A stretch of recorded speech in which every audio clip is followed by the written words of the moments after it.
确实，我们看到在习近平总书记讲话当中也确实提到了强军问题。其实这是我们走向强盛必然的一个组成部分，因为我们都知道，从国内来说的话，还存在着这样或那样的矛盾，所以强大的国防呢，对于稳定我们国家的发展，稳定国内的这个前进方向呢，是必不可少的一个重要的组成部分。那么从国际上来看的话，地区态势呢，也不太平，包括我们的邻国，时而呢不断的发起挑衅，那么地区的一些局势呢动荡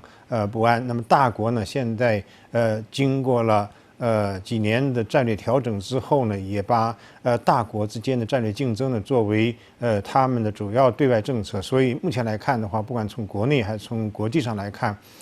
中华民族的伟大复兴，中国走向强盛呢，必须要有强大的军队。这支军队不但能打仗、打胜仗，而且呢，还必须要有强大的威慑能力。就站在这个地方，那么其他国家打中国主义的这样一些念头呢，肯定会消失。所以在2015年之后，我们看到中国人民解放军经历了。军事改革，所以不管是从精神面貌、官兵的士气等，这个编制体制的改革、武器装备的发展，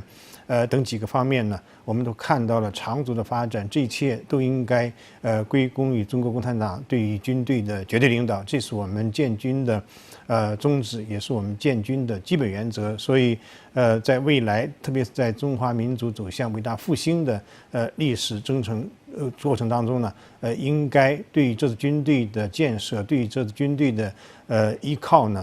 会越来越重。应该在未来的形势下的话，我相信，这支军队呢，这支由中国共产党领导的人民军队呢，肯定会担负起保护我们国家领土主权完整，包括我们伟大复兴的所有的使命。